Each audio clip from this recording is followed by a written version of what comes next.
All right. Welcome back to the Prospect Podcast. And yes, we were just on 12 hours ago. So we did a late night one yesterday. We're Quick back turnaround. at basically our normal time. We have a fantastic guest here today, Chris Kerr, Liberty University. He's the head of director of sports performance for them, for the hockey group. We're excited to talk to him specifically a lot about sprint-based hockey, which I'm sure is a new concept in the hockey area. Um, I'm sure there's old elements they're taking into the new elements and all that kind of stuff, but we're excited to talk with Chris about that, and we're going to dive into it. And as me and Derek, who um, have interviewed almost, I'm not going to say everybody because that's an expanded network vastly since we first interviewed Tony very long time ago. But that network has grown so much. So we've interviewed many of the heavy hitters within sprint based football, sprint based training, and making that the core of your development from an athletic standpoint, which has really been cool. And the old football track consortium crew, we've probably had most of them on at some point here or another. And you could dive into those episodes and really get it. So this is another one that we're excited to really to discuss today with Chris. He's a Jersey guy like us originally. He's transplanted down. Obviously, Liberty's Virginia, right? Yep, Central Virginia. Okay. Is that Lynchburg or no? Yes. Yep. It is. Lynchburg. All right, I'm Oh correct. boy, you're on Nice, Dave. Nice, Dave. Good stuff. Nice. I'm pretty good with my geography with colleges, but sometimes I get it wrong. You know what I mean? Especially Virginia, where you got JMU, which is Harrisonburg. Then you got Virginia Tech, which is Blacksburg. Yep. What other? Virginia, which is Charlottesville. Mm-hmm. What am I missing here?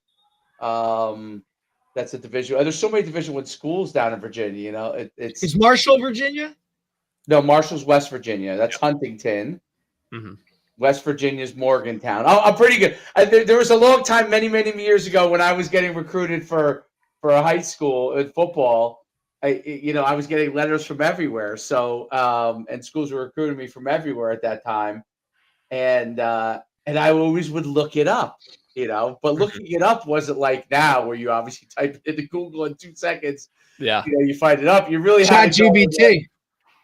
I would look it up, and then this is the 90s, and I would go and grab it I would look it up. And I would pull up a map, and I'm like, oh, that's where this place is. Oh, okay. That's how old I am, Chris. But yes, so I'm pretty good with the geography of most of the schools.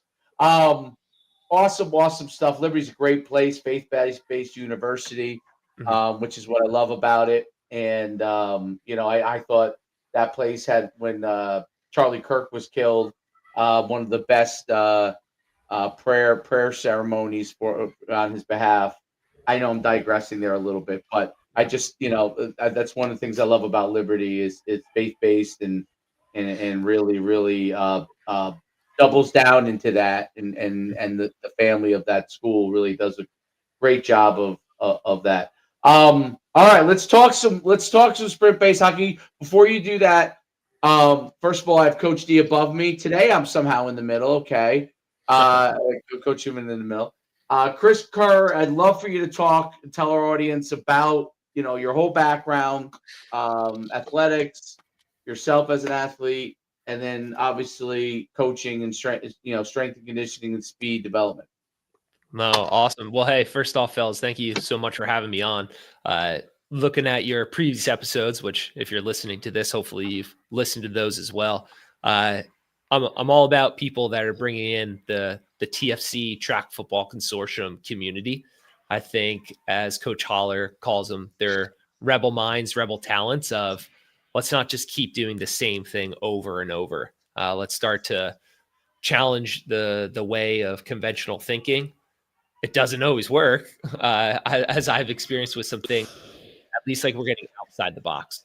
So appreciate you guys giving a platform to people that are potentially on the fringe years ago, but I think are now more cutting edge as all these development and technology tools are more accessible. Like, it seems like everyone at the high school level has a GPS system. It seems like so many people now are getting 1080 sprints or some of the knockoff products coming out there.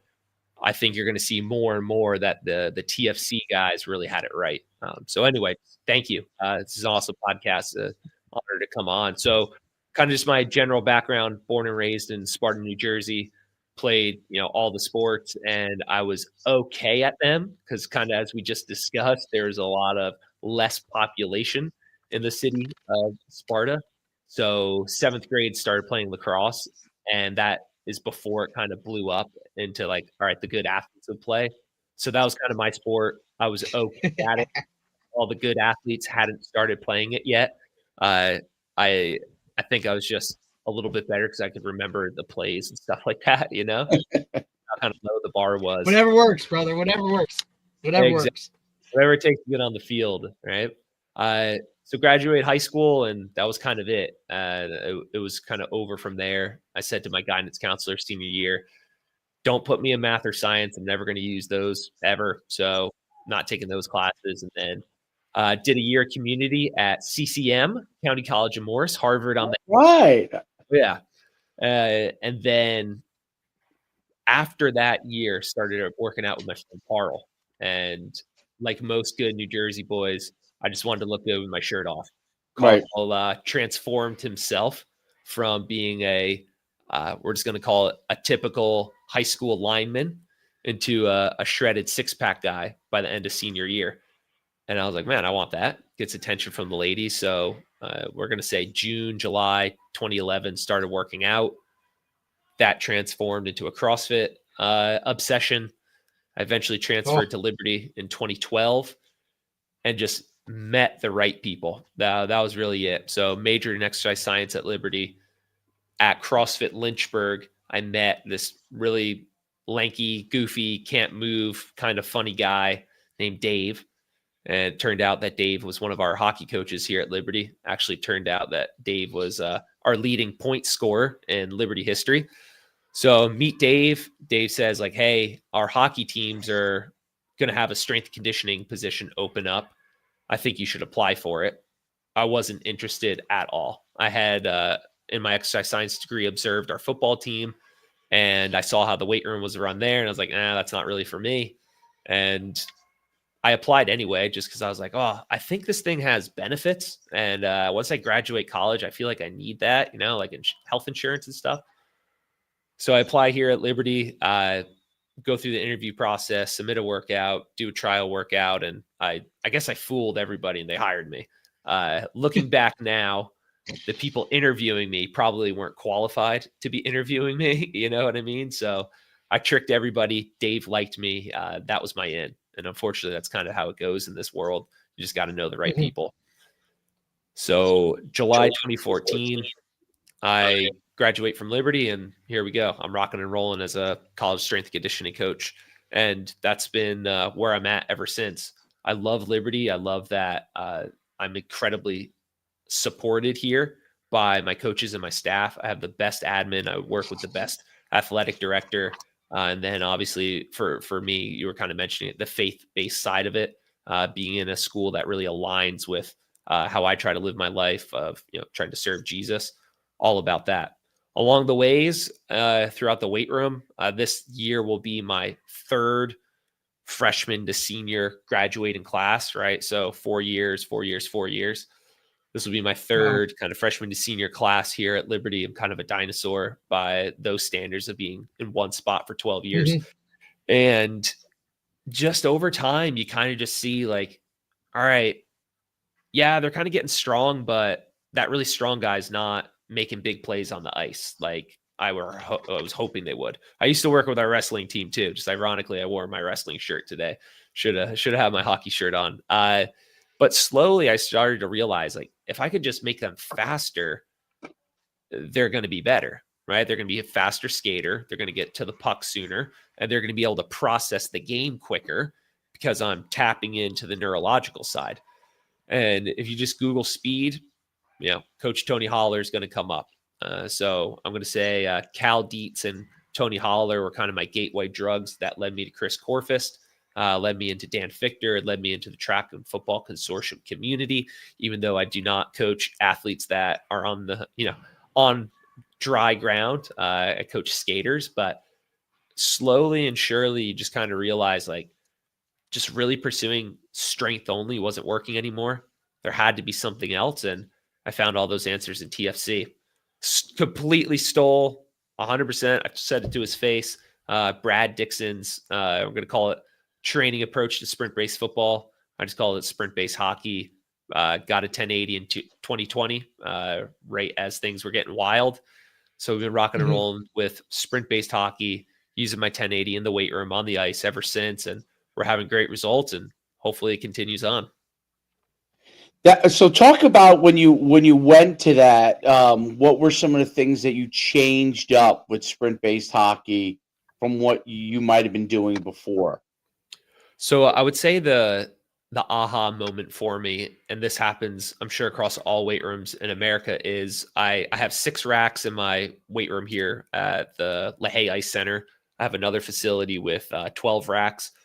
So I lined everybody up by strength, right? Hey, all my strongest guys over here, all my weakest guys over here. And the workout's going on, and I'm standing back and going, if you're familiar with hockey, the benches are limited to the size, so you can only have X amount of skaters. So your roster might be 30 people, but only, let's just say 25 get to dress. So you have 5 guys left out. So they're called a healthy scratch. Like they're healthy, they could play, but they're just not going to be able to because there's no room on the bench, right? Just kind of make it simple for non-hockey people. So when I looked across my weight room, strongest to weakest, all of my strong guys were the scratches. They were the guys that didn't play much. And looking down the bench, all of my weak guys were all my big-time playmakers. All right, so I'm starting to think like, the weak guys are the ones that play the most. The strong guys are the ones that play the least. That's interesting. And then I started kind of, portion out like, all right, this guy's really strong. He's not fat. He's just really muscular. He's strong. But again, he's just not a great hockey player. This guy over here, he's weaker. He's faster. He's a better hockey player, but he hates the weight room too. So during my first TFC experience and getting to hear Coach Holler, Tony Holler speak a bunch, when he was talking about feed the cats, it was like, okay, I think that makes sense, right? So I have my prototypical best hockey player I've ever coached. His name is Quinn Ryan. And so for Quinn, the first 3 years of Liberty, it was a strength-based program, and he hated it, right? The best player in the history of this program, as far as I'm concerned, and as long as I've been here, hated the weight room.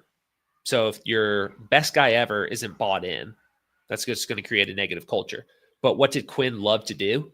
I would look over and I would see him like doing a crazy box jump variation. He'd love to move fast. He would not want to do more bench squat deadlift, but he would go more and more and more reps of a broad jump or a jump mat jump, right? He wanted to compete. He wanted to track. He wanted to measure. He wanted to do explosive, powerful things.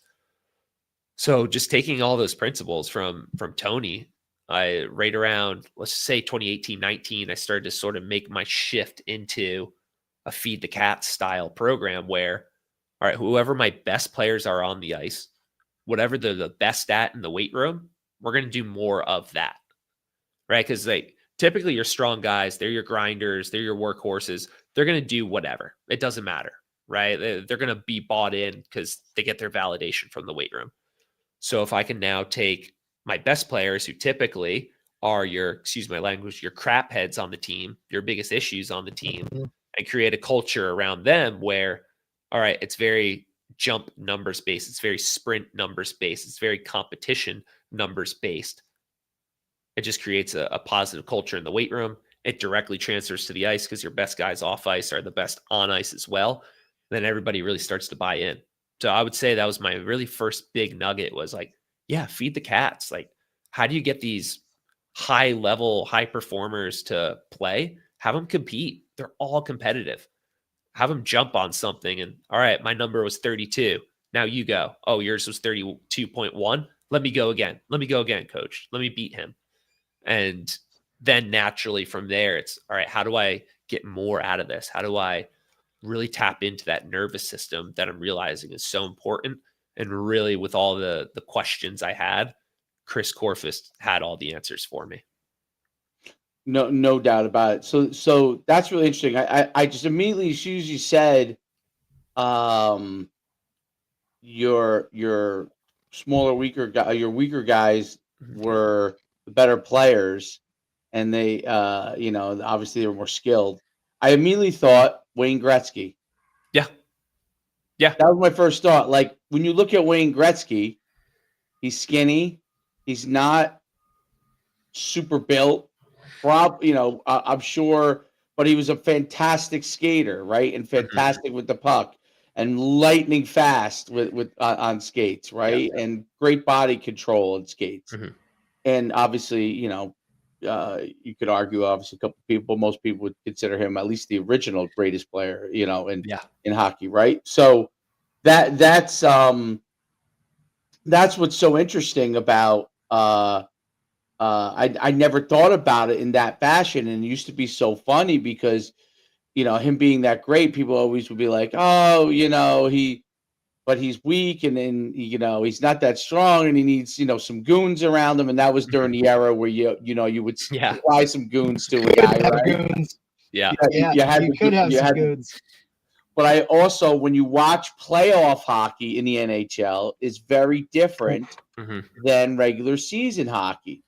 Playoff hockey is speed, is scoring, is because they're trying to win the championship at that point. In the regular season, obviously, yes, they're trying to win, but there's a lot of other stuff that has to do with fan entertainment. Yes. That is part of it, but not when you get to playoff hockey. And those guys who are the most at a premium are obviously the best skaters, the best puck handlers, and the guys who were the quickest to the puck, right? So it's really interesting, and it sounds logical, but why has that not been a thing before in sprint-based hockey?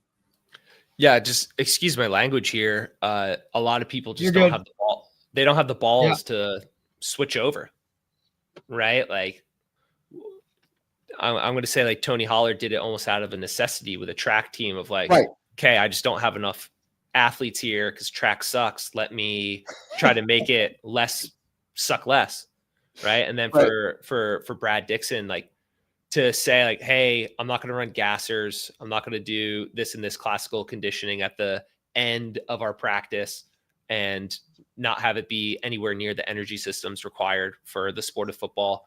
We're going to do everything as fast as possible. We're going to take precious practice time. We're just going to sprint as fast as we can. Like a lot of coaches are just under different types of pressures and they just don't have the balls to say like, hey, I'm going to go for it. I'm going to believe in this thing and I'm going to do it. And even here at Liberty, like, again, Liberty's super unique. We were talking about it off air. We are not NCAA. We compete in the ACHA. So we have 5 hockey programs here at Liberty, 3 on the men's side, 2 on the women's side. And I'm not going to say that everybody was bought in right away. It takes time. Of course not. Because every sport has their classic traditions. And if things don't go great, it's always blamed on conditioning. Oh, we were out of shape. Oh, were we? Because we turned the puck over in the first period when we were very, very fresh 8 times. So I don't think we were out of shape. I just think we're bad at hockey, right? So oftentimes sport coaches don't want to point the blame at themselves. And so I think that's why a lot of these things aren't as accepted. But kind of like I said earlier, with different type of testing and measurement equipment being very readily available from the youth to high school, college, professional setting, with it seems like every high school now having GPSs, on their players, you're starting to see a lot of that become very important. You're starting to understand like, okay, everyone in my high school weight room might be able to power clean 205, but they can't run very fast in the game. What are we doing here, guys? So I think as the testing, as the measuring tools become more readily available and coaches have to kind of own up and have that accountability, I think you're going to continue to see that shift towards what can we do to make these kids faster. Now, don't get me wrong. Yeah, you're going to have certain positions within certain sports where they do have to be strong, and strength should probably be more of a focus. But the big plays are made by big time players, and they're not slow, and they're executing their skills and their systems at a high rate. And you have to be able to do that. You have to be able to prepare your team for those types of things. Yes, even in football, even if you're at a position that requires size, like offensive line, every relative to your size, the quicker guy wins, right? Mhm. So, two guys that are 280, the quicker one is going to win. So to me, it's a lot of just like, it just makes sense. Like the guy who gets there first has the advantage, and that's always the advantage, right? That the guy who gets there first has the advantage. And then, his skill is a different category, right? His skill, Yes. once he gets there, if he's not as skilled, then he could lose that battle. But getting there first is the first part of the battle, right? Mhm. So getting there first, right? Like, and I think that's an important thing. That's running, jumping, skating quickly, right? Those kind of things are really, really important in how much force and explosion you can generate. It's really interesting in the sense that the traditions that battle against you. Mhm. I'm curious, just some of the things that you had to overcome with buying. I obviously, I coached high school. I was doing a level of this before it was really a thing. Yeah. But now I coach I'm not coaching high school anymore. After coaching 20 years of high school, I coached my son's youth team, and I applied sprint-based football. Mhm. And I saw just in 4 months dramatic improvements. And one of the interesting, shocking things that happened was I had a group that, for affectionately, because in youth football, you have to play everybody a minimum of 8 plays. Mhm. And so we had 26 kids on the team, and you got, your 15 best players, quote unquote, that you're using most of the time. And you got about 10 guys that are learning or different state, that you got to get them plays. So we formulated this group, we called it the Beast Group, and we put a handful, 3 or 4 good players with about 8 kids who were smaller, but they were quick, and they really should be skill guys, but they weren't at the level of our other skill guys. They're not quite as fast, not quite as athletic, not quite as strong, but they weren't big kids. Mhm. And they all played on the line, and we kind of developed this load system. And they started out a little bit struggling. By the end of the year, they were their unit was the second most touchdowns scored Crazy. of the whole, right? Mhm. And because we were so focused on sprint, a lot of the sprint-based football stuff, and I told Derek this, like, we don't tackle humans that much, and we focused on the technique and using pads, the rugby pads, and a lot of those things. And everything was about doing it fast, learning obviously the right way to do it, but doing things fast. We'd sprint at the beginning of practice every day. We would do between stop and goes or 10-yard sprint. We would do a few of those every day at the beginning of every day or every other day at the beginning of practice. And over time, those kids got fast, similar to skill guys. Yeah. And even though they weren't skilled as the running backs, so they weren't able to be but they were able to go run downfield, make blocks, and they would get in the way of people. And good running backs we would have our good running backs with them, and they would just catch it and run. And they would once or twice a game, they would break off a big run with that unit. And they started to formulate this pride that our first unit, which had some bigger kids on it, we're like, what the heck is going on with this group, right? Like, and what it was they had pride in the fact that they were Fast. They literally, there's no other way to put it. They're not big. They would just run down, get in the way. Like, it's not like they were going to blow anybody off the ball. They would get in the way. They were quickest to the point, They were very quick to the point, and we structured a system that worked to their benefit. Obviously, if we were going to, have them double team people, that would not be effective. But they would sprint to the point and get in people's way. And it was the running back's job to pick their way through, and they could. And it's very interesting. And that, to me, was the most glaring part of where sprint-based helped them, because of the fact that it was out of necessity. We were like, what are we going to do with these kids that have to learn? They need a whole year of learning football, tackling up before we could put them anywhere else. So we're like, you know what? We'll take them. They'll learn to block and learn to run fast. And that was their whole mantra was get off the ball fast, get in somebody's way. And it was amazing how effective it was. And my point on it all is that when people get in that speed mentality, they understand that they got to be first to the point of attack in everything they do. And if you're first to the point of attack, you have a chance, even if you are somewhat less skilled or smaller. You have a chance. You have a chance because you're there first. And when you're there first, it's what you talked about. I'd like you to talk more about it. The neurological impacts of that. Because you actually have a split second more to think than the other person does. And I don't mean thinking like, oh, let me debate what I'm going to do. That athletic thinking that allows you to make a decision of where I should be, because where should my angle be? Where you're doing that on the fly because you got there first. Meanwhile, the guy who might be stronger than you doesn't know what to do because you're already on top of them. So they now have to try and muscle their way through it versus the person who's quick, who's there.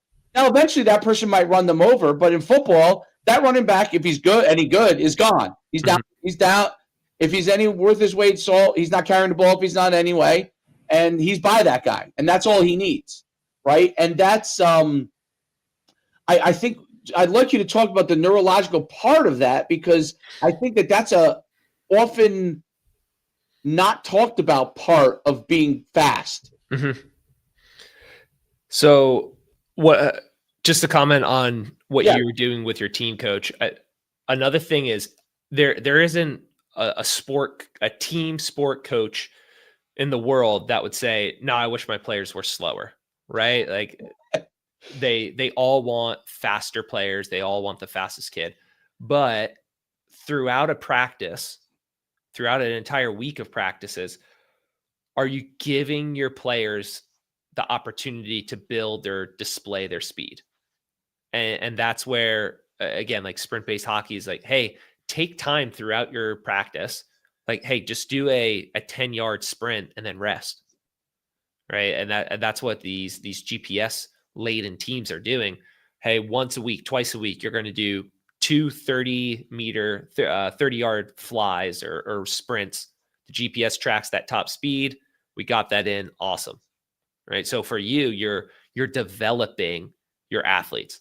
Nobody on your team, that youth team, you can't say this kid's going to the NFL or this kid's going to be a big time Division I athlete, but they could have the potential and you could ruin it through very, very poor coaching and training at that youth level. You need to expose them to all these different things. Don't just put your lineman he's going to be the big kid bucket, because that little chunky kid in 7th grade might be a phenomenal linebacker one day.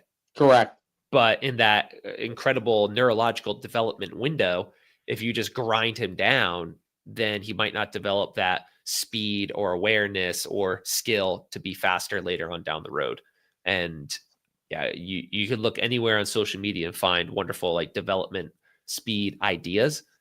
It's implementing them in practices, which are so tough and so difficult for a lot of people, because again, they're just going to do what they did. Right. I'm sure when you were growing up playing high school football, playing youth football, you didn't have a sprint-based program. You had hey, it's a puke day program. Correct. Right? So develop these kids, develop these qualities that are so important. Part of that is speed. Part of that is strength too. Right. Yeah, you gotta be strong. But yeah, so just I really like that idea of like you have to give your players, no matter what the level, time to develop their speed, time to practice running really fast. And that has to come at the start or near the start of your practice, not at the end when they're tired and they're not neurologically not going to hit those top speeds. But more on that neurological side, pretty sure I first heard this term from Tony Holler of speed reserve. All right. So you have your peak speed that you could hit. Well, the game is not played at that speed. It's, a sub maximal of the peak speed. So if your top speed is 23 miles per hour and the game is averagely played at 18, you're just able to process and think. Everything's going to slow down for you. You're going to be able to make better decisions because you're not redlining neurologically every single play. So there's that factor to it. And if you've ever seen the movie The Matrix, Morpheus presents Neo of like, the machines turned us into a battery. And that's pretty much all we are. We're electrical signals. So if I can better wrap my nerves with, let's just say, better wiring, if I could get my synapses of my neurological system, my brain to fire more effectively, everything therefore is going to be better. Everything's going to be more effective, more efficient, more powerful. And you could do that without too much effort, a couple days a week, working on developing a better nervous system for firing all your muscles, for coordinating all your muscles, for execution of something speed or skill or systems related. So not only will that give me a speed reserve, but just more time to think, more time to process. If I know in hockey, I'm going to go into the boards, they call them a 50-50 puck battle. So we're net front, puck goes over to the side. I'm going to race there with somebody. If I could get half a step in front of them and seal them off, I'm no longer battling to try to get my stick on the puck. Now I have time to look left, look right, and then make a quick decision with that puck. And those are, decisions come from reps through practice and reps through practice. The other thing that a sprint-based system allows is opening and closing of a OODA loop quicker. So I'll just kind of briefly touch on that. The OODA loop is developed in the military. The United States had airplanes that were inferior, but I'm going to call it the cabin, the canopy, our glass that was over top of us was larger, so we could see more compared to the Russian MiG or whatever. And so they came up with the OODA loop: observe, orient, decide, act. I need to see what's going on. I need to decide, orient where I am in space. I need to make a decision and I need to act on it. And so the OODA loop is constantly going on. You're going to do thousands of them per play in football or hockey, basketball, baseball, whatever. So if I'm getting my brain to fire at a higher octane because I'm faster, I could kind of slow down in a way. And now I process and use my OODA loop. And if I'm acting versus reacting, I'm going to be opening and closing that loop even faster. I first heard OODA loop from a coach named Keir Wenham Flat, big rugby guy, got into American football. Now he's what's called the combat sports scene. But that's just something like coaches don't think about enough. And that's what elite athletes do. All right, hey, here's the play we're running. First week of practice, it's going to be a little rough. Second, third week, now it's kind of second nature. They know what to do. All right, and now we have to make adjustments based off of the defense. All right, I have to make an adjustment based off of I'm on this side of the ball. I'm near my, I'm about to score end zone, or I'm backed way up near my end zone. So just those OODA loop factors are really what separate your elite versus your non-elite. If I barely have to think and I know how to get into the right spot, the right place at the right time with the right skill, the right technique, your nervous system is what drives all those things. And if all you do is slow grind throughout your practices and your conditioning sessions, you're not queuing up that nervous system to execute your skills and your systems or your plays at a high level. And that's what neurological training can do for you. That's what development of speed can do for you. That's really interesting. I mean, the processing element of it is such a not often talked about part, but training your brain to be able to process more quickly, to be able to make decisions more quickly because of the development of that area. By development of speed, and changing those neurological pathways to favor that, which is really interesting. Now, when you had to get buy-in on this, because I remember, and by the way, youth sports is actually, I would say, as hard as like high school probably is from that standpoint, in the sense that no doubt any of these guys who played, let's say they played high school football, they just do whatever their high school coaching, and high school's a lot like that too. High school coaching a lot of times, because even if they played at college, they probably were from a different era. If they only played in high school, chances are their high school coach wasn't doing anything like this, right? So 9 out of 10 times, I would say. So there's such an education process. I remember like, if you look at everybody in youth football around me, everybody was just running each other into each other, Yeah. That's basically what they do most of the practice. I know people get mad at me when I say this all the time, and I look over at my assistants and I'm like, that's what we don't want to do. Okay. And they're like, well, why? Like that's always their question. Well, why? Like, if you're gonna you're gonna get better at tackling by tackling people all the time. I'm like, well, yeah, by week 7 or week 6, those kids have been bashing each other. Let's take out the fact that it's probably not good for them in the long run. Okay. Right. Let's take that out. But but they've been tackling each other so much. By the time week 6 comes around, they don't want to tackle anybody anymore. No. Okay. And that's one of the things, like tackling fatigue. Like, you want them to, my best players, that's all they want to do, is the best tacklers. They want to just hit each other the whole time. I'm like, yeah, of course you want to kill everybody, because you're the best tackler. You want to kill every one of these. Why don't we get better at going fast and your technique, and you'll be so ready to crush the other team come Sunday, because you're like this can that has all the pressure coming up, and you're just going to explode. And even though they had a hard time with it, they realized how much better they were in the games, especially late in the season, because they were still fresh. They weren't like, oh, my head's hurting or something like that, right? And then a young kid, if a kid has a headache, a young kid, high school kids and college kids, they'll push through it, maybe not say anything, okay? Because, like, I remember in college, I had a headache for 5 years. I didn't say shit to anybody, And, no. No. You just want to get on the field. Job. But a youth kid you just want to be on the field. A youth kid will tell you their head's hurting, right? And obviously they don't know any different. Right. As a kid, as a coach, you're gonna be like, hey, I don't want you hitting. You know what I mean? If your head's hurting, right? At least the smart ones, that's what they do. But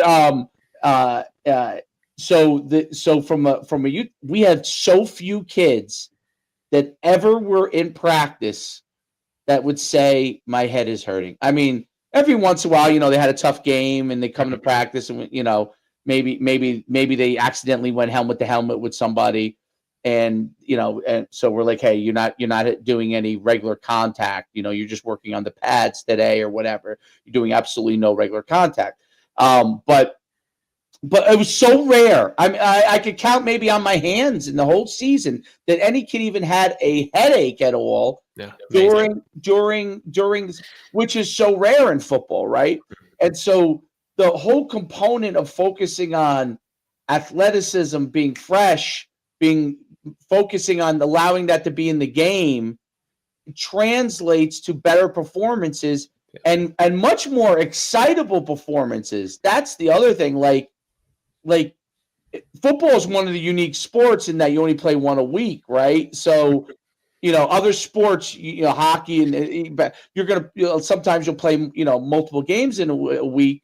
Although I don't know if college, I guess you do in college hockey too, probably a couple games a week, but even more so, the important to have some level of freshness, because it becomes a grind. You want them to be able to play the game all out.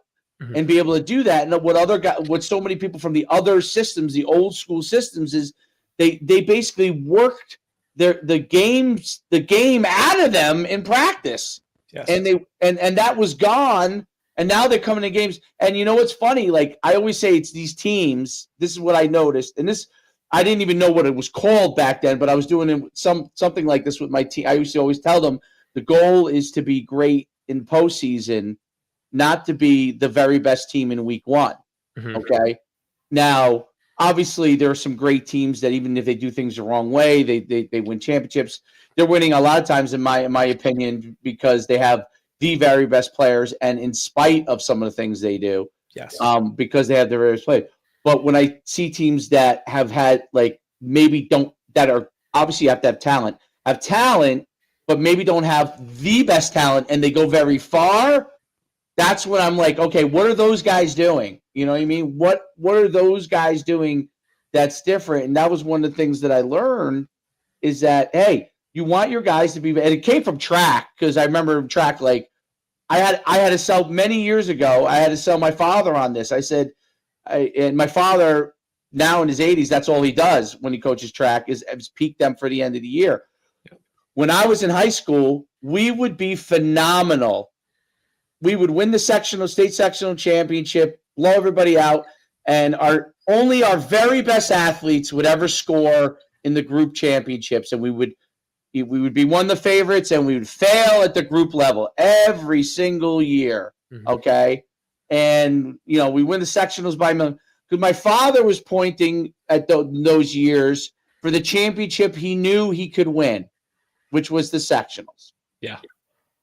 Okay, he knew he could win that championship and didn't probably have the confidence that and when I started, I was an assistant in the early 2000s. I said to him, why don't we focus our kids not doing as many of the dual meets? Because back in the old days, you used to do dual meets in track. Mm-hmm. Let's do less of the dual meets. Let's not run our star athletes in the dual meets. The development kids are absolutely worthwhile because they got a ways to go. They need to, start to get to a certain point. They need to get the experience because they're not going to place in the bigger meets. They're not even going to run in the bigger meets. But our big time, better athletes, let's not run them in the dual meets during the week. Only the invitationals on Saturdays. Mm-hmm. And we started doing that. And we were winning state group championship after state group championship. Our kids were placing in the New Jersey State Immediate Champions.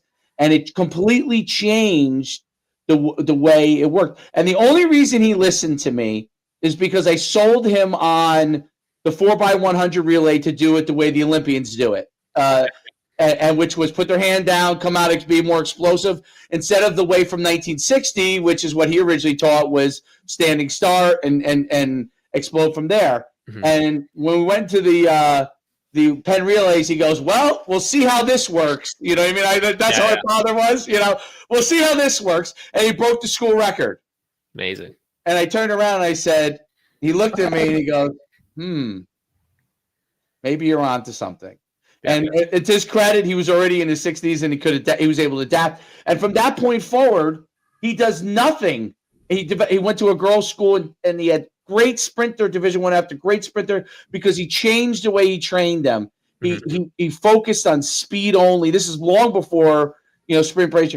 But when I talk with him now about the sprint, Tony Holler and stuff, he's like, I just started doing it because I talked to college coaches and they were telling me how they peak their athletes. And I started to understand what you were talking about. And I started to talk to these guys and what they were doing. And I was like, man, I need to focus on this. And so it's so great to see it happening in other sports. Mm-hmm. Because what Tony's talking about, because people always dismiss track as track. Yes. Right? That's the first thing you do. 100%. I mean, for years, right? They're track athletes. That doesn't translate into our sport.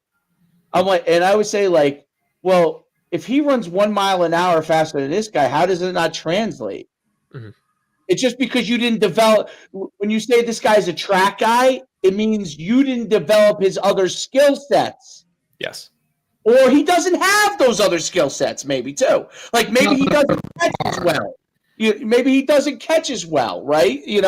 As the other guy. But it's not. It's all things being equal, the fastest guy will win. Period. Mm-hmm. That's the thing that people don't understand. All things being equal. It's always the all things being equal thing that people have to understand when you're evaluating what will make somebody great. I'm curious, when you started to deal with rejections, how you started to handle those things, and what was the aha moment for your athletes? Those are great questions, and I think something that all coaches will struggle with as they start to, peel off from that traditional, this is kind of how we always done it type of thing, to focus on being fresh, to focus on developing speed. Like those shouldn't be new concepts by any means, but those are kind of things that a lot of people aren't about and they're not really used to. So it was kind of easier for me because I was in the hockey world. And all I had to do was find something and then attach the word Minnesota to it. And instantly like, oh, yeah. Oh, whoa. Oh, Minnesota's doing that? Oh, all right, man. Maybe we should Then we gotta that. hop on it. Yeah. Maybe we should and take a look at this. Like, that's it. And really it came, let's just say it was 2016. Our men's team maybe wasn't doing as well, and the coaches came to me and said, hey, they're tired. We think it's the workouts. It's the workouts why they're tired. I said, oh, really? Okay. So I fired off emails to every major NCAA college hockey program, right? So the Big Ten, your Minnesotas, your Wisconsins, Michigans, Ohio States, Notre Dames. So send an email, hey, this is me. This is who I am. This is kind of what I'm going through. And they all answered back, it's the practices. It ain't you. It's the practices. So you present that to the coach of like, well, everybody else in these larger organizations are saying it's actually you. It's not me. And that's the first time I realized like I just need to back up with what I'm saying with people they respect and people they value. So that's the part of relationships. If I enter into a new system as a sports performance strength conditioning guy, I need to figure out who are the stakeholders, who are the main figures, where are my coaches learning from, and then BS as much as I can that I stole it from them, right? When I was working with the wrestling team, yes, I'm from New Jersey and I wrestled in third grade. So that gave me a lot of credibility there.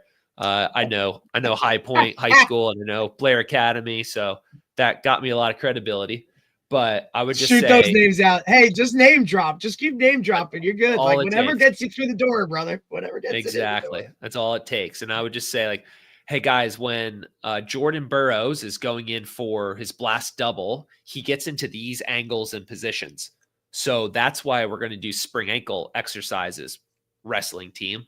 Hey, when Kyle Dake is doing his head hands deep, right? So just drop the big time players, drop the big time programs, drop the big time coaches, or just find out like who those coaches value and drop their name as much as possible. You got it from them. This is what they do. And that's really, really how I learned to create buy-in. So the moment that I could say, hey, I heard about this machine from the University of Minnesota's best friend, Cal Dietz, Chris Korfist, heard about this machine. I think we should get one. He told me Minnesota has 4. Oh, all right. Yeah. Let's buy a 1080. Why wouldn't we? That's so smart. And so, yeah, just finding out who those stakeholders are. And then slowly over time, our men's hockey team transitioned from a top 20 into a top 10. Now they're a consistent top 5 program. On our women's side, I know it sounds ridiculous, but I work with one of North America's top women's programs in the country. We've won 7 of the last 10 national championships. We dominate, won 5 in a row. For the girls, it was the same thing of let's just be fast. There's no contact in women's college hockey or women's hockey in general. So if they're not going to hit me and beat me up, just go around them, right? Just be faster than them. So it does take time, but find who those main stakeholders or key people are or key organizations are in that coach's life. Don't try to change everything at once because essentially you're going to walk in and you're going to say, hey, you suck. Everything you've done sucks. Here's what we're going to do. Like pick 1 or 2 things. Start with practice. Hey, what do you think about just doing 1 sprint of practice? Little tweaks at a time, right? And that's something, yeah, Chris, that's something that a lot of guys that we've talked to about implementing these things step by step, right? And that's one of like, step 101 is, hey, a little bit at a time. Right. Yeah. The worst thing to do is to walk in there with a guy who's, or a program that's had, because for a lot of cases, it's one way or the other, right? Like they've had success and they're just trying to take it to another level, or they've had nothing and they're looking to just totally flip the switch and go a totally different route because they have no other options, right? Like, let's turn to this because we see success through others, and let's try and do that. I think the hardest part about implementing this in terms of football specific is, and this could go across the board with most sports and whatnot, is guys are coached the way they were coached. So they're just set in their ways. And so look, parents are the same way. They see something, or administrators the same way, right? Like they go off what it is or what they've seen, and that's kind of what they follow suit with. When you're coming in with something totally off the wall, something totally that, you've never seen before, of course you're going to not want to do it because there's going to be pushback. You're going to have to now justify why we're doing this. You're going to have to show the progress and, those types of things along the way to kind of get those people on board. And then obviously once you do, the train's rolling, just get on or get out of the way because this is how it's going. But that, I think, when you spoke on, the availability of the technology where now you can actually like look at numbers and prove things, when you can literally show them the data, I think that's a huge piece to this puzzle, is because when people see things, like there's one thing, if we can put an athlete out there and we see them improving, coaches and others that are kind of in it, they can see that. But to the average eye, they need to literally like look at a piece of paper with numbers going in a different direction. And that, I think, will help this whole thing as it moves forward. And I love it because Tony says it all the time, right? He's like, look, I've been doing this for God knows how long, and I just got popular, right? Because it's a hard tape to get across when it comes to it. But, we've implemented it. The high school program that I'm at, not just football, but, obviously, our track coaches also are, a football guy with us. So he's implemented it across. So, we have 3 seasons of this for certain kids, right? Like they're in football, then they go to indoor track, outdoor track. They're getting all the sprint based stuff. They're getting not the full 100%, but enough of it that we're right on the edge of like, we're 100% sprint based. But that's the approach you're taking. And I think when the kids start to see it, especially the, rank, record, and publish, because none of these kids want to be at the bottom of a list, right? Correct. And they definitely don't want to be less than anything. You talked about the competition aspect, huge piece of the puzzle. That's where I really think you can start to really kind of rein people in and get them on board by showing that data that now you have the ability to show because you have the technology to do it, right? And like you said, the price point will continue to drop and, everybody will be on board because now, hey, let me show you, Mr. Athletic Director, right? Like now you can email all these parents that think we're crazy, but like now you can show them, like, look, this is what it is. Yeah, it's most old school coaches aren't keeping themselves accountable to a number. Correct. Right. It just is what it is. But again, like absolutely, we've hit on it a bunch of times. It's very, very accessible now. You could buy products from Simply Faster, OVR, Jump, and now you can measure ground contact times. You can get your RSI, reactive strength index. So like you drop off something, you land and jump. How are you reacting off the ground? You can get jump heights, and they're $250, $300 versus a jump mat right now is like $1,000. Right. So you could get 3 of those. You could have a 100-man roster and rip through a vertical jump a couple days a week. You like laser timing systems. OVR has a laser. You can get a dasher. You get free laps. Awesome too. I've had that. And I use that on and off. I mean, look, we're talking just a couple years ago that those things were very difficult to have, or you had to hire an outside company. Expensive. Yeah. Right. And you had to hire an outside company to come in and that had that and was like, hey, so now you're talking about price points and all this other kind of stuff. Wait till Timo gets a hold of it. Wait till Timo give it a couple of years. Timu will be coming. Yeah. Oh yeah. They'll have their own version. Wait till 99. Wait till one of your AI things, right? Yeah. Wait till one of your AI things start controlling all the lasers around the rink and whatnot. And now you're like, you're shooting this off here. It will get cheaper. The good thing about that is, as it does get cheaper, that technology gets cheaper. The good side of that is that it will, for more people who are bought in, it'll make it more accessible, help them be able to absolutely train their athletes better. Because really, that's the truth. I mean, I understand obviously companies have to make money, but in the beginning, other than the trailblazers, right, who are willing to bite the bullet on their own financially, or you convince your administrators to buy in, like you did with the 1080 machine and those kind of things. The guys who are going to have it are going to be like the Minnesotas, right? And they're going to have a guy like you who's bought into that kind of a system, but also has all the resources available to him, right? And then you're a trailblazer, and you're able to now, you're developed your teams into national champions, and you're doing it, and people look and go, wait, how is this guy doing it? He has less, you know what I mean, or doesn't have what Minnesota has accessible, or Maine, or any of those, big time Division I programs that they have accessible to them. And then they look over and go, wow, okay, that's what he's doing. If he's doing it there and he's developed these athletes into becoming top of their game, what can we do with our program? But eventually it gets trickled down that there are more of, as the cost drives down, more people have that ability.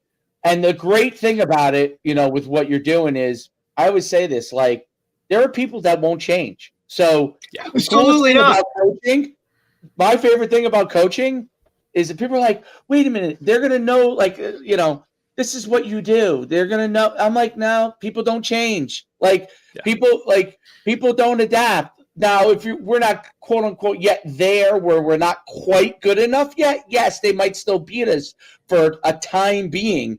But eventually, we'll get more and more athletes too, and we'll use our system, and we'll eventually we will beat them because they won't change, and that's there's the majority of people won't change, which is what I love about the sprint-based football stuff, the sprint-based hockey stuff, is that it gives you the advantage because you're willing to change. And the truth is, I want people, that's why we do this podcast, that are thinking about changing, but don't have the validation like you talk about, like how you provide validation for your athletes by saying, hey, this program is doing it.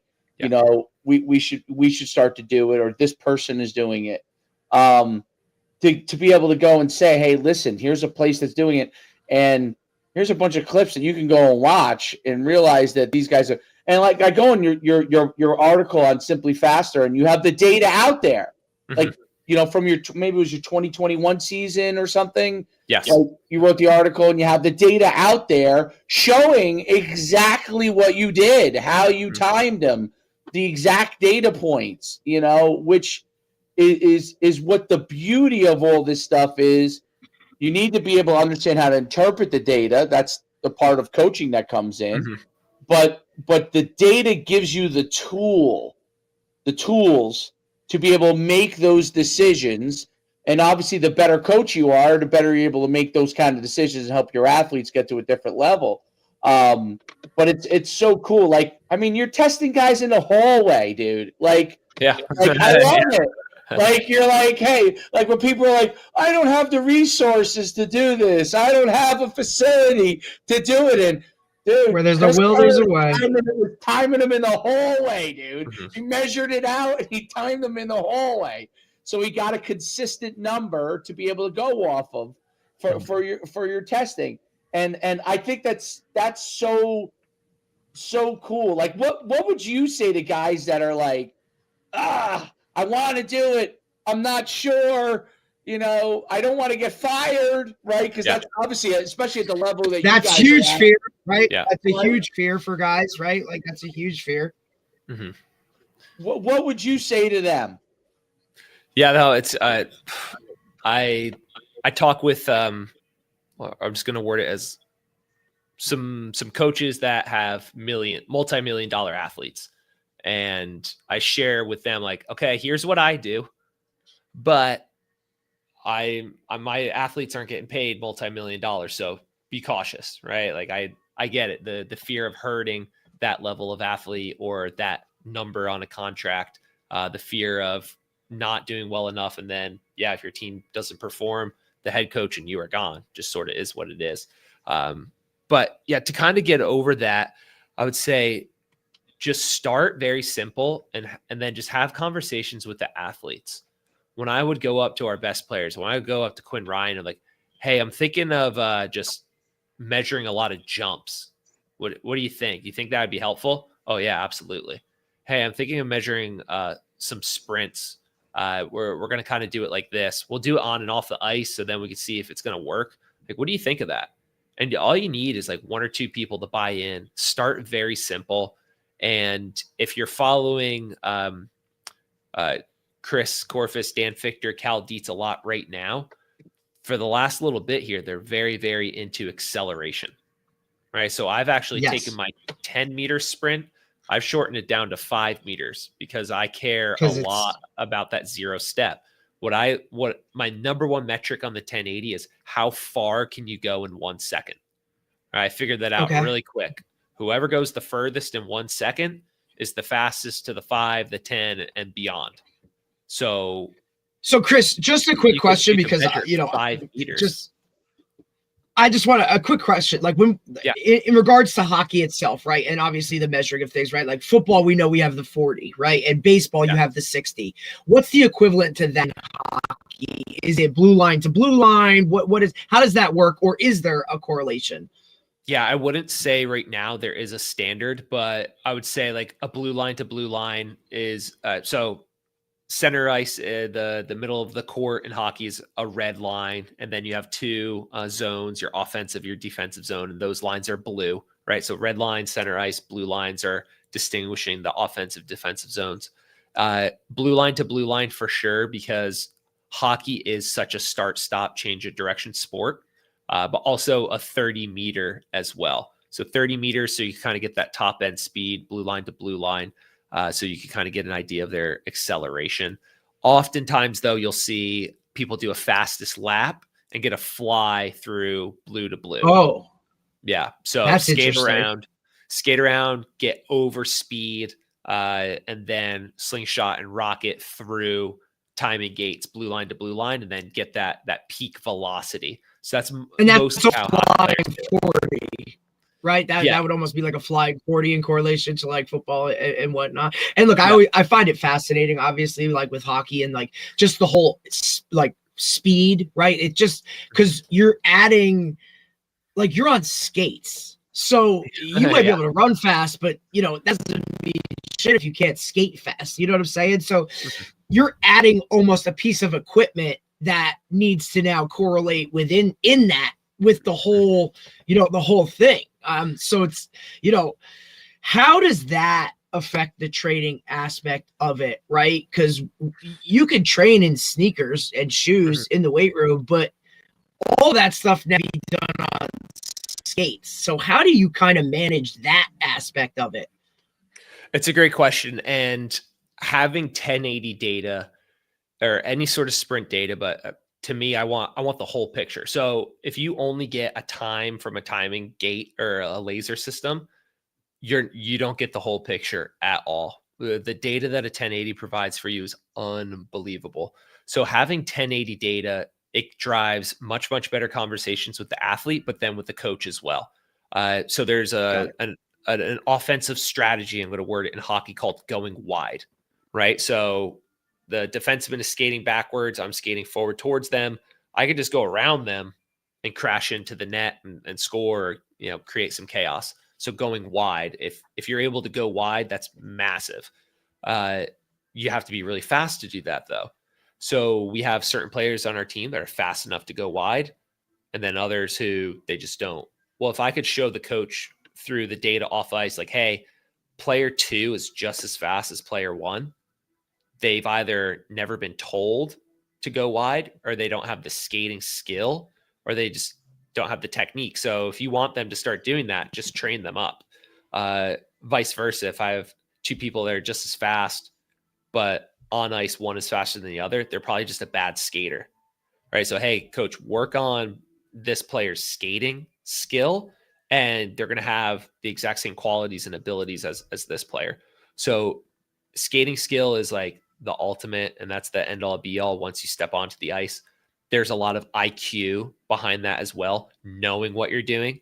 When you get the puck on the stick, if you know what you're going to do with it, because it's just ingrained in there, you're going to appear faster than the player gets the puck, looks up, and is like, all right, now what do I do with it? What am I doing? Right. Yeah.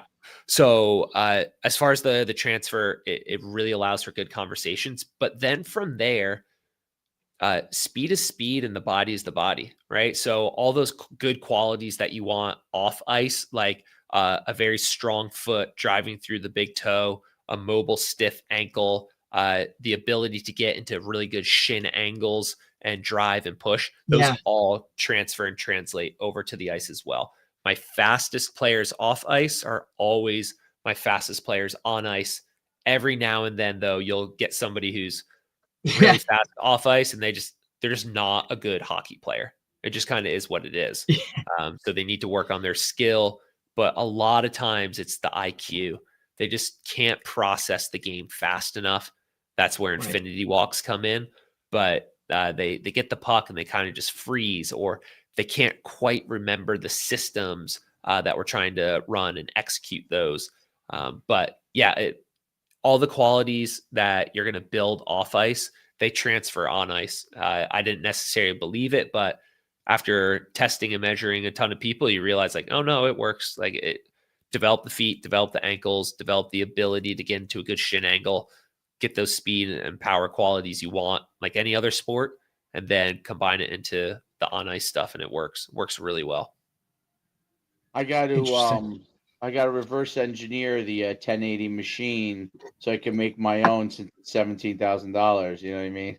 Yeah. So I won't put it out there too much, but our swim coach here at Liberty, also within my department, so a non-NCAA swim department, swim team, Coach Heath Grishaw, phenomenal, came in as a younger guy and just really built up an incredible program here. He reached out to our engineering department here at Liberty and just said like, hey, here's this thing. Could you have students build it? So student groups take a whole year to kind of like build something at the end of the school year. Yeah, it's their project. Yeah, they have a trade show, and so they built a 1080. It was pretty amazing. So they use it in their swim practices now. That's awesome. Yeah, it doesn't have all the crazy. That is so cool. Does, right. But they built it. Really, if you get really really good at breaking down film of a sprint, and Chris Korfist in my mind is the best for it. I know there's other coaches out there. I've gone all in with Chris Korfist.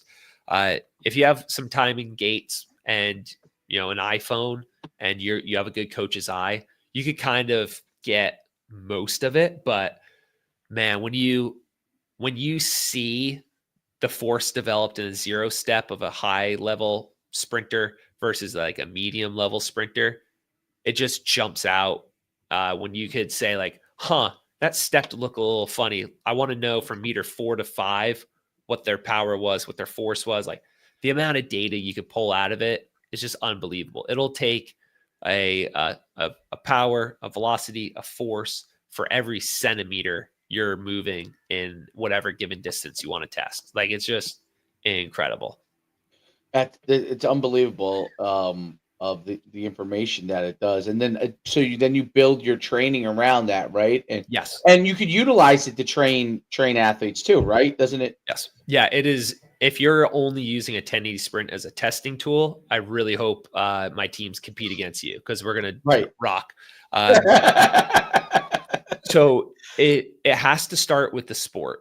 So you could bring a timing system onto the ice. I did that for years, but when you could really measure what's going on with an athlete, and what's wild is if I sit down with my 1080 data next to a high level skating coach, the skating coach could say, stride number 4, you look at it and the power went down. All right, here's why. So we have a ton of on ice data with our 1080. I've consulted with everybody that I can with that. Really, when I first got my 1080, the only people I could talk to were NHL guys. Right. Honestly, like it wasn't that popular. The 2 hadn't come out yet. So it was either major NCAA Div 1 schools or the NHL.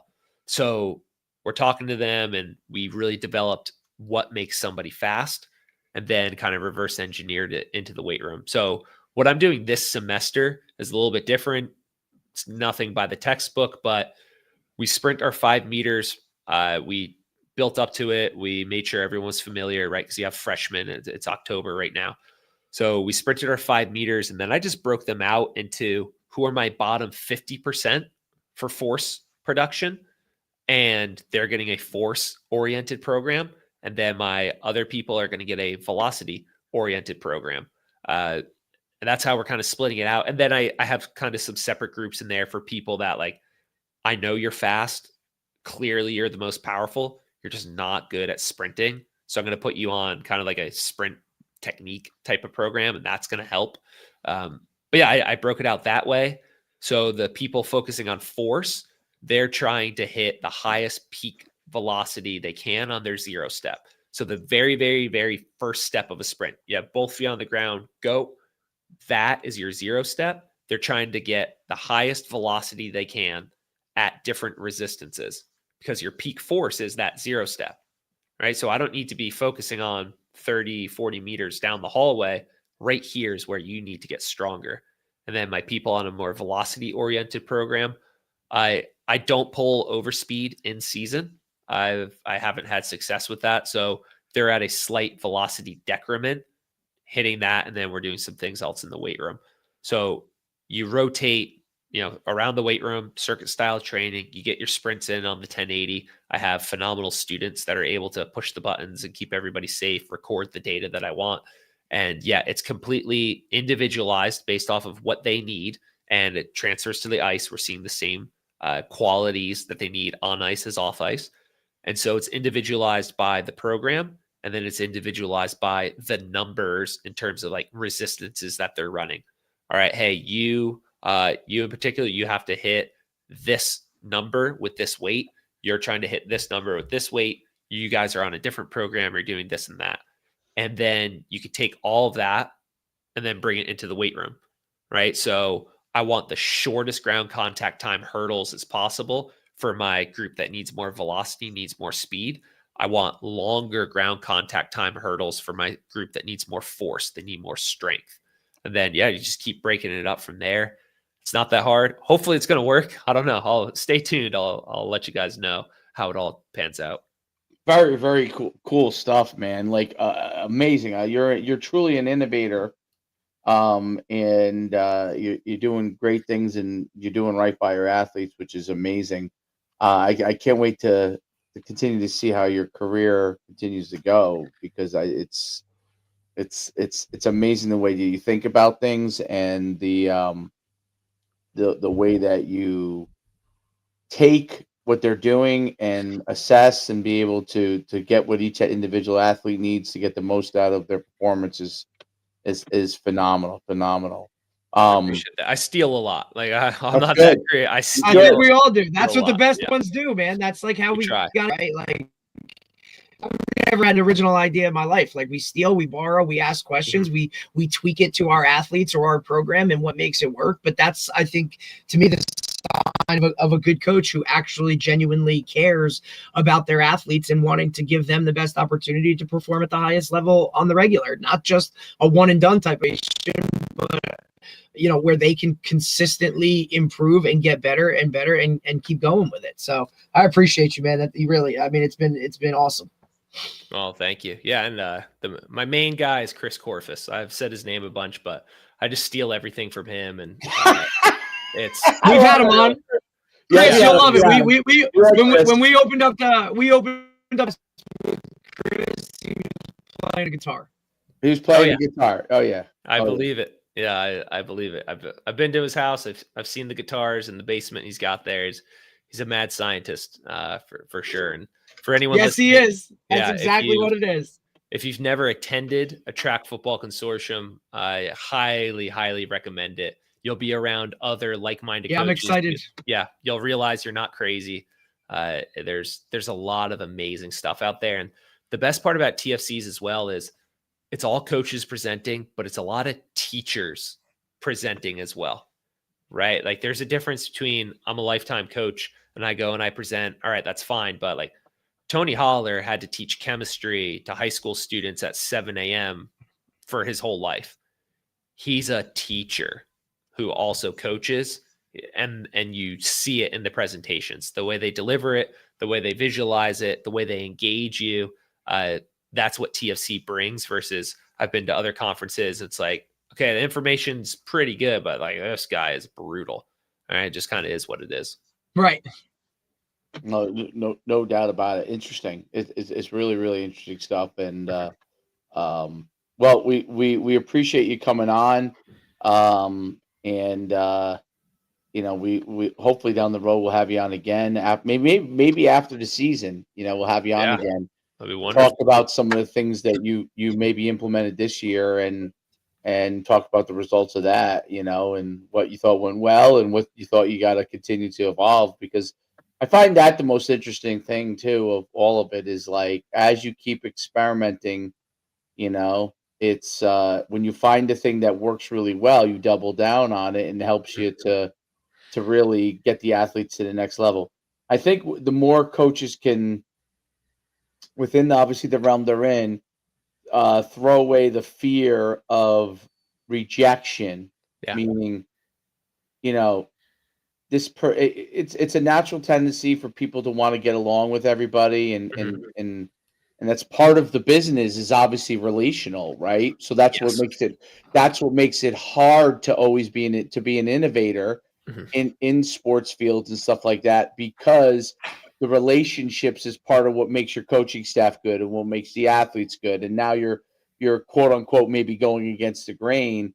But the more we could throw that fear of having to be liked and more about what is best for our athletes, and trying to figure that out, I think overall the performances will get better and better. And the sidebar of it all is they're healthier, they're less injured, right? Like we didn't talk a ton about that, but that's the thing that's really availability, right? The most important thing is being available, right, to be able to perform. And this allows you to also be not just perform at your highest level, but to be available to perform at a high level, which I think sometimes coaches underestimate the value of that.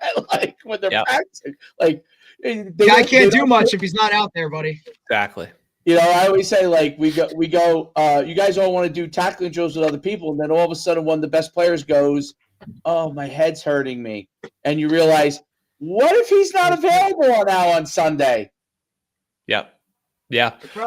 How does that change your game?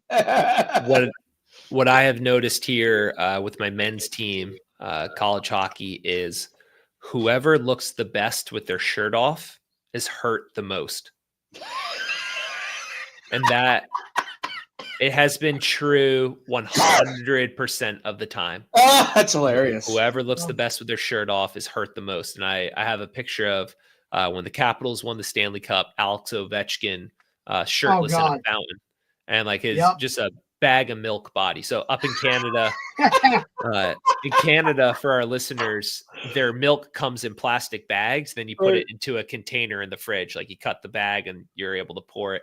So it doesn't come in our standard, gallon plastic carton or whatever. But yeah, just bag of milk body. And that's the guy that led a team to a Stanley Cup championship.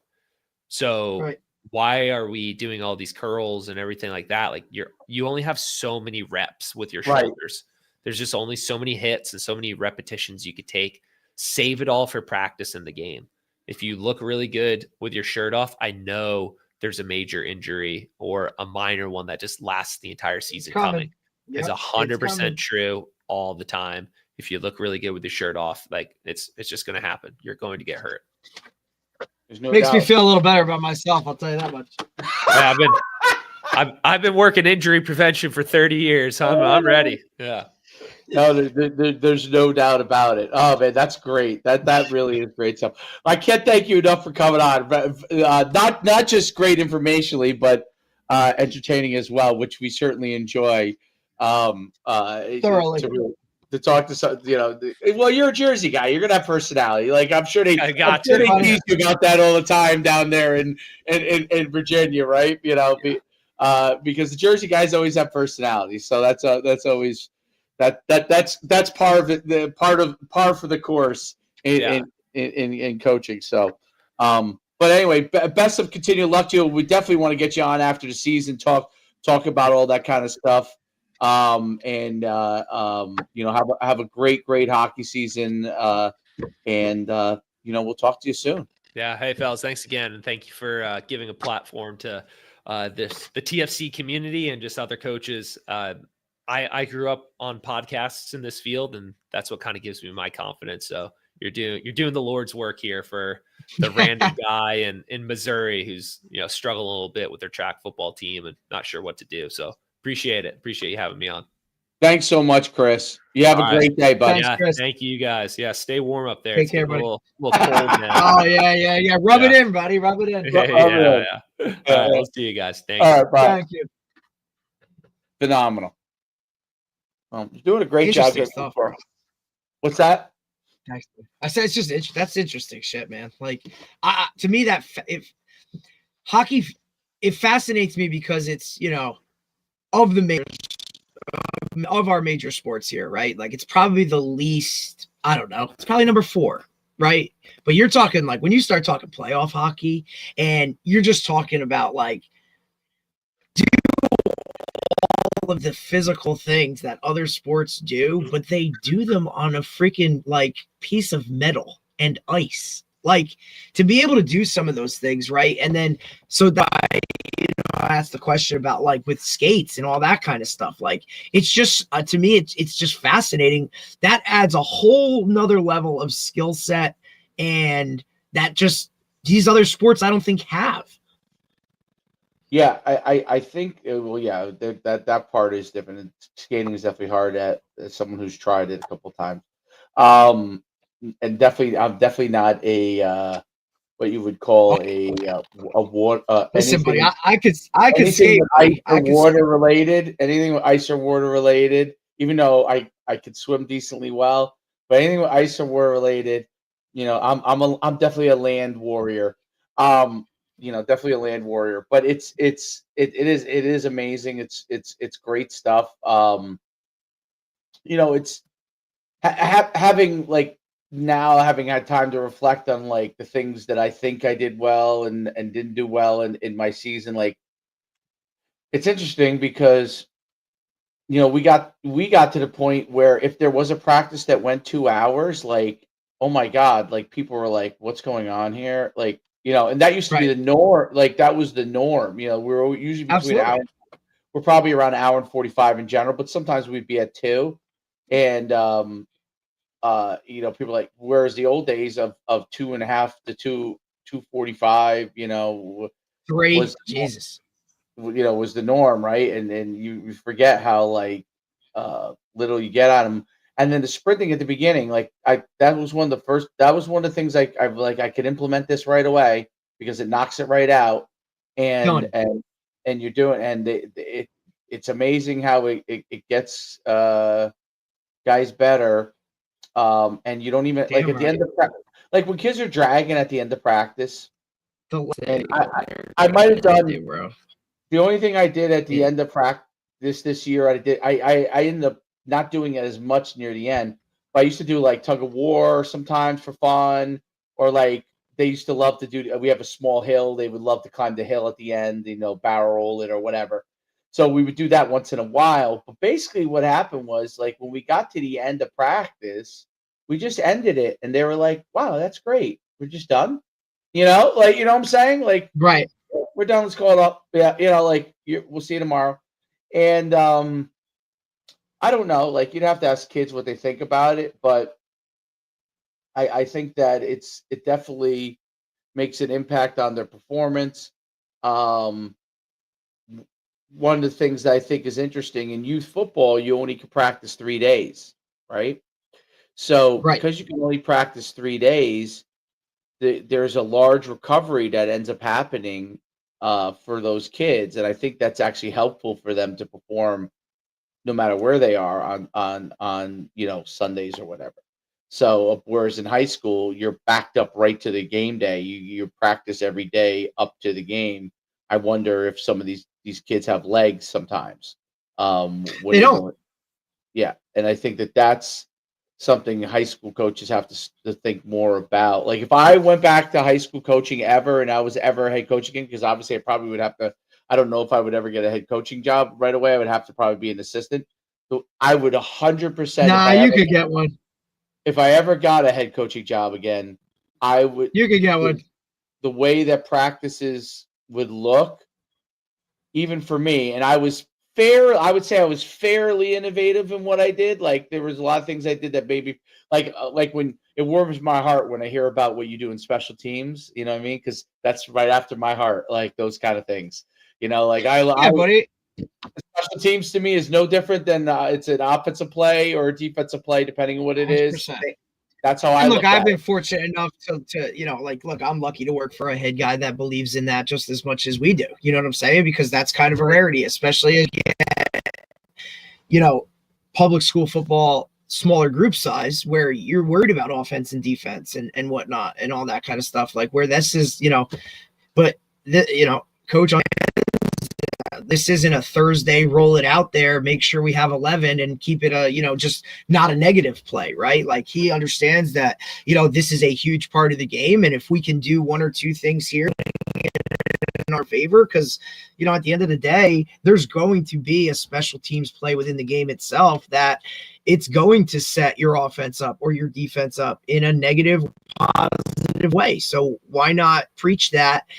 And especially in today's era where, if kids aren't doing something or they're not involved in that varsity game, like are they even going to stick it out? Right. So that's a place where if you do it enough, like you can now utilize those guys and they can play a role and, you can teach them how to be a teammate when they're not the spotlight guy, right? Because look, this role is just as important as offense and defense. And as it's almost like a little bit of a rite of passage thing too, where you don't have a whole hierarchy of older guys and younger guys, but this is what it is to be a sophomore, right? It's to play on special teams and, make an impact. If you're only getting 22 snaps a game in a varsity time, like, I also dangle the whole like, hey man, you want that varsity letter? You want a varsity jacket for football as a sophomore? Like, get on teams because those plays are going to accumulate. And guess what? Now you got your letter, and you know what I mean? Like that stuff for them is big, right? Like they want that. At least where I am, a varsity jacket says something for you, and they want it. And I mean, I'll be damned if there's not majority of my squad that has lettered this year just by participation on specials and whatnot and doing the right thing. So it's fun. And every guy treats it different, whether you have a full-blown special teams coordinator who does it all and then delegates within, or whether you use each assistant coach to team, or there's a million ways to do it. And but this works for us, where I get to kind of do the whole thing. Obviously, the head coach, not being primarily on offense or on defense, he takes a very active role on certain teams, right? Like if I had to pick a couple, like, he's big on punt is kind of his thing, and we kind of let him roll with it. And man, you got to see buy, and even more so from players when the head coach is coaching that shit up. You know what I'm saying? Like, oh boy, right? So that was one thing I always said to younger guys, like a first year head coach, like, hey man, like hire a good OC, hire a good DC, and you run specials, because they'll buy in when the head coach is doing that shit. Yeah, I mean, specials are an important part of the game. I mean, offense. It's got to be interesting at the youth level, Dave. Like, how much do specials play a role? Like, you know what I mean? Like, they do. Big return plays a big role. Right. We're one of the. were one of the Well, only that's teams what I was going to get to. That's what I was going to get to, because I bet a lot of those other guys that you play against, you know, it's kind of just, hey, do we have 11? You know, like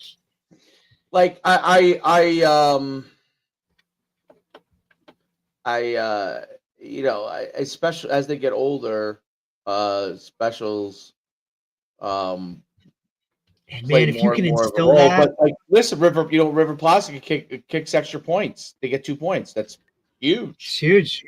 That's But huge. I mean, also, like, if you now implement that into those younger guys, like that age level, into their brains, that, you know, it's offense, it's defense, but like teams, man, like these teams are so important and pivotal that they get into as they get older, you know, and the intricacies of special teams more so, right? Because it only expands as they get older into, you know, the things that you do and what we do and how important, you know what I mean? But if they already understand that, like, yeah, there's offense, there's defense, but guess what? This is another thing that usually wins or loses you a game in some way, shape, or form. Whether it's flipping a field, the hardest thing for whether me, it's making a wow play, you know? The hardest thing for me is to watch other coaches, like where people like, you know, in youth this is more of an issue, but like, you know, they hire coaches that don't take the time to figure out what the skills are of the players, that don't like. I mean, at basketball, well, our travel team, we do it because I'm an assistant on it, but even if the head coach does stuff that I really, you know, wouldn't do, I focus my part on what I think I can help. You know, all right, let's get the pieces in the right places. Let's make sure that we, you know, this guy is paired with this guy because they work well together, right? So I think those are a big part. But when I watch it, like I watch guys it's painful. You know what's frustrating to me? When I see guys that have players or have and they don't try to figure out how to utilize everybody as much to what is the best maximal situation for that. Dave, Doesn't mean that everybody gets the ball. There's one ball. But, no, but here's the other part too. I think also that comes, like, we have perspective on it, because for most people, if you don't get the ball, if you don't score a touchdown, if you don't make an interception, if you're not making a tackle for a loss or a sack, you didn't do shit. Now, that as a college coach in recruiting, I'm looking for way more than that, right? So, look, you might be a receiver in an offense that only throws 10 times a game, so your opportunities are very limited. But guess what, dude? I'm going to put you on punt as a gunner, and if you can run down there and make a tackle, or I'm going to put you on kickoff, and if I teach you how to do this stuff, that adds more value to who you are as a player, and ultimately puts you in a better position to get recruited for the things that the average fan or parent won't see. And I can tell you 1,000 stories, man, about how that is. I mean, look, our very first guest, Liam Anderson, will tell you that is the reason he's in the NFL, is because he can play every special team because he was taught to do it and asked to do it, right? And because he's not a trick pony linebacker, he's been on the practice squad for, 4 years with the freaking Indianapolis Colts. I think that the biggest thing that people have an issue with is that the carrying or the guy who gets the ball, right? And in football, that's definitely the biggest thing. Basketball, eventually everybody touches the ball. It's not just because of sport the way it is. You may not get 100%. But everybody does touch the ball technically at some point. Right. And you could literally say, hey, guys, like 10 passes, then we can shoot. Yes. Yeah. Right, which a lot of these guys try to do, which I think is crazy, but they do try to do that. It's Um, absolutely asinine, but it is what it is. It is it fun is, though sometimes to watch a defense just fly around and miss and whatever. Then all of a sudden, all right, you're at 10, and that guy, you think that guy's to 11? Frig no, bro. That thing goes flying. Like, here we go. Yes, and so it's but in football, the hardest thing for parents, period, is to understand. Like I mean, I always, but it doesn't matter how many times you say it. There's one football. There's limited number of plays within a game. Okay, the majority of the plays in general will go to whoever your best runner is running the ball. Yep. Okay, that's 15 plays off the table immediately. At least, maybe 20, but 15 And plays. also, like, let's reference that. Look, here's how many snaps we plan to get a game offensively, right? Like, do you have a number in your mind? Well, at my level, I know it's much different than high school. So, but at No, my like, level, let's talk your level right now. 40 offensive snaps, that would be probably about, when we play River Plaza, it's probably 30, just because they hold the ball, right? Let's say, okay, let's round up, right? Let's say, okay, 40 plays of offense. Let's say 40. Automatically, your best player, there's 15. That's 10 to 15 easily. You're already look, even if you cut it short and say 10. I would say you're running back. You're running back 10 to 15 because it doesn't mean he's the best athlete on the team. Okay, there are better. You might have a better athlete out at receiver or something like that, but you're not throwing at the youth level. Also requires a thing that people forget about called protecting. God, yeah, dude. And protecting is still very hard. You can't just give the fucking ball away. Well, no, it's very hard to protect passing at the youth level effectively. In terms of offensive line play? It's very hard. Even the really good teams have a hard time with it. Okay? Because I'm dealing with it in high school, bro. We can't. No, that's my point. There's a skill level. Pass protection as a line, like run blockers, you can maul people, right? You got big, tough, heavy guys, you can maul people. Pass blocking is totally different, dude. There's an art form to it, too. Like, that guy is got to be a lot of guys don't teach it because it's hard at a young age. Very hard. It's very hard. So you're talking about guys trying to learn shit as freshmen in high school. Dude, they're not perfect until they're a freaking very hard to teach, by the way. Think about some of the best linemen we've had, Dave. Dude, they were not good when we got them. I mean, that's a day in process. I really saw it this year when we went from being 3-point stance to 2-point stance. Just that in itself, an astronomical amount of time to perfect that. Yes. And I'm saying we're not even close to perfect, but I'm just saying to be able to be in a 2-point stance and feel comfortable, not only run blocking, but obviously pass blocking as well, because it's a totally different beast trying to run block out of a 2-point stance than it is, a 3-point stance. It's crazy skill wise. It's why to me, and people debate me on this, like your most important hire behind your strength guy needs to be your O-line guy.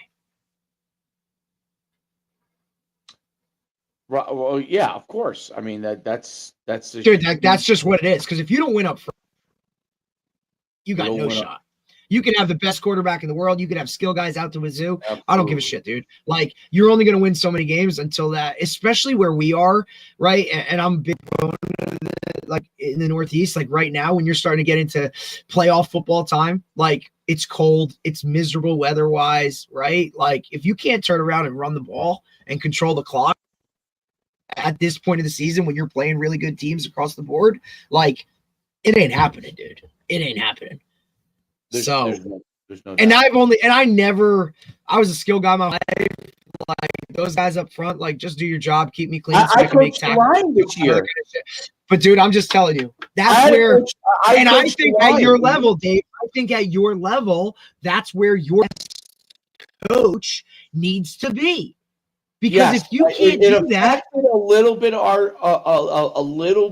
our skill, but it helped our line so much that we were better. We were better. So and we're not where we need to be, but we were better. And I think that But you had more numbers with bigs this year than you've ever had before. I remember you referencing that from the start. Listen, when the head coach goes over to the line, this is just my opinion, okay? When the head coach goes over to the line versus your natural thing as a head coach is to want to go over by your skill guys, okay? Of course. But when you do individual with the line and the head coach goes over, when you ask kids who may not normally want to play the line to come over with you, you know what? They will. I'm with the head coach. At least he's seeing me. This is the guy who's going to dictate my playing time, and he's seeing 100%, me. So, 100%. as much as the truth is, the fun part of throwing and passing. That's the fun part, but the line is the part that's the most important. And those kids, the kids that end up going over there, the truth is they're always really good kids for the most part. You're great kids. They really they all really want to be skill guys too. Okay, let's be honest. They all do. Listen, I had a O-line, D-line guy. I put him on the second line at kickoff the other day for JV, and he caught a kick return, and he brought it back to the opposite 30. Dude, you would have thought I gave him $1 million, bro. Of course. And now he hasn't stopped asking me for the film because he wants to put it on his freaking whatever social media. But I'll just tell you, but it was awesome, dude. He ran through somebody, he ran around somebody. I think his entire sophomore season, right? And this kid's been stealing reps varsity wise, and a kick return on JV was the highlight of his hey, I sent it to my aunt in Texas. Dude, all right. But yeah, they all want to be that, especially with the 7-on-7 world and all these other kind of things. There's nothing for the bigs to kind of do. We've been searching for years to figure out something, right? And there just isn't all skill guys until they're not, right? And it's really difficult to get those kids to buy in because they don't get the spotlight that the running back gets or the quarterback gets. But if those 5 guys don't do their friggin' job, dude, we ain't doing shit. So you guys are the most important part of this team, right? No play starts without a snap from a center to a quarterback. And with how much, or how with the lack of people going under center, which I still think should be a part of every offense, irregardless of what system you run, right? Whether you're in gun or pistol, I still think you need an under center package in some way.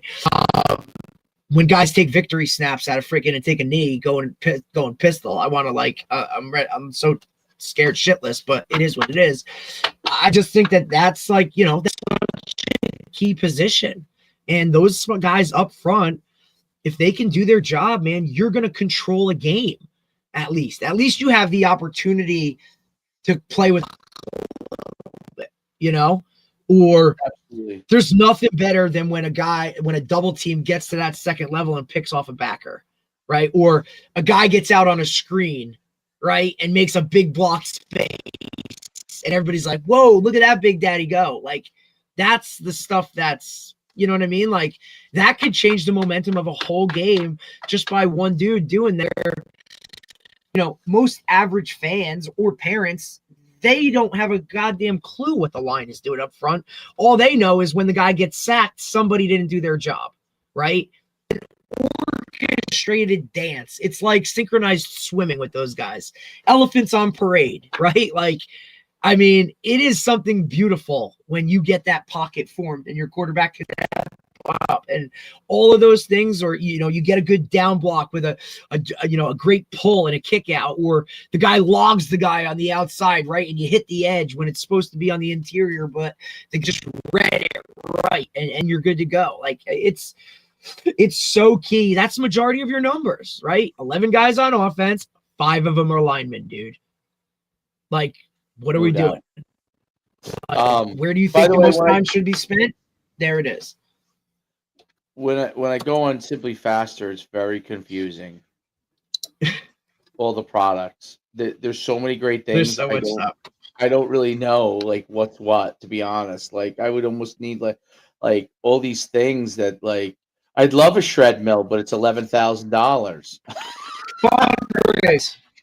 What's You got that? to fundraise. You got to fundraise.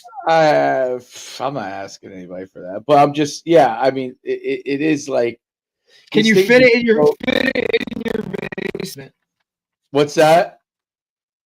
Listen, Well, Tony I've expanded into my Villani. garage now. I've expanded Tony into my Villani garage. talked about having to repo them from the big companies. He's like, I never have to repo them from the small guys. I have to repo them from the big guys because they don't want to pay their bill. Like, I bet a lot of these things get repoed because they're so expensive. I just want the timers on my guys to track how far they go in miles per hour. I just give me 5 of them. Like, that's all my wish list. Like, that's what it is, dude. Let me dive into that world, you know? No doubt. Yeah. The GPS. Because that to me, yeah, that like, if I know that this kid's run this much in practice or he hits 21 miles an hour in a game, like this guy's recruitable. That guy, you know what I mean? Now again, back to the whole thing of I have hard data to prove it and show it. Like this OVR stuff. Like, what is all that? I don't even understand. I'm a pretty smart guy. I don't understand any of this shit. I mean, I really don't. Like, it's fucking awesome. I just look at it and go, that's fucking awesome, but I don't know what any of this shit is. You can get into a rabbit hole when it comes to this stuff. This stuff will take you on a whole different level. Yeah, I mean, look, the basics are still time them, see how high they jump, see how far they jump, and Amen. how what they lift. But yeah, I built a I have a hex bar deadlift, and then it amazingly, I've seen for the first time my kid like kind of evolve a little bit out of a child into that middle school area almost where he's getting there. What's he, 6th grade? Fifth. He's young. He's young though. He's but young, like, is great. But remember, he's always been like a well, play he's used to guy. being younger. He's used to being younger. Of course, so like he's always been in more up situations, right? Like he plays up. He does those types of things. He plays against older kids. He's he gets that. But it's what now they have St. Leo's has 5th, 6th grade basketball team. So he made that team, and which is cool. So he's playing with the 6th graders. He's in there. He made that such a big team. part, bro. Yep, I like that they have that because that's earlier than the public schools. I don't think they start middle school stuff till 6th, right? So he's able to play. Sixth at the earliest. 7th is the main thing. I have seen some guys, like I remember middle school basketball, and I don't know if it's the same way, obviously, but like it would be, you would have like a 5th and 6th, and then a 7th and 8th, and then like your better 6th would play like halftime of a 7 and 8 game, or you'd only get a couple 5 and 6s, like 5th and 6th grade type thing, right? The thing that always was for us was CYO, Catholic Youth League basketball, always had a 5th and 6th grade team and had a 7th and 8th grade team. Yeah, that was really awesome because you knew, like, hey, if I'm playing as a 5th grader with the 6th grader, like I'm pretty good. Something, Yeah. Or hey, like we're 6th grade heavy this year, next year, or hey, you get to play other schools, which is cool. Dude, you just go rock. So cool. And it was just unfortunate because even like for us, like it would always be like, hey, we have, like every year a school would drop it and it would be like, oh man, like, damn, you know what I'm saying? Like, is this even going to be a thing moving forward? You know what I'm saying? Because what's cool is they get to go and they play other schools, right? So that's the beginning, the first phase of, like it even though football's town to town, you have some kids that aren't from your town that are. Right. This is really like the first kind of your school versus other schools, which is cool. Like Yeah, because look, I can't tell you how many relationships that that I developed with other guys in other towns from, you know, that league. And then you start seeing it like, oh, we played basketball against each other. Oh, wait, you play football too? Like now, okay, now we're playing football against each other. I mean, look, that's how I met Drew Lascari. Like, you know what I mean? Like we hooped against each other in CYO in middle school. Then we played hoops and football against each other in middle school or in high school football. Then we were fortunate enough to play against each other in college. Like, and we just kept a relationship, especially now these kids, they all know everybody, right? Like one of the first things we ask when we're playing a team, like breaking down a film is like, hey, any of you guys know any of these guys? Oh yeah, I know the running back. We played together on a 7-on-7 team, or hey, this guy used to play that, you know what I mean? Like they have more of the intel because they know all these kids. It's not like us where we only saw them at, you know, the all conference dinner. You know what I'm saying? Because we were good. That's true. You know, like these guys, and obviously moms and dads know everybody because there's lists for everything. You talked about baseball, like there's 8-year-olds that are ranked at like whatever like, come on, dude. What are we talking about? No doubt. All right, tomorrow we're back, right? Yes, tomorrow we are back. We got Coach Collier, Alex Collier, 10 a.m. So he coaches down in Florida. All right. We will Good see stuff, you man. guys there tomorrow.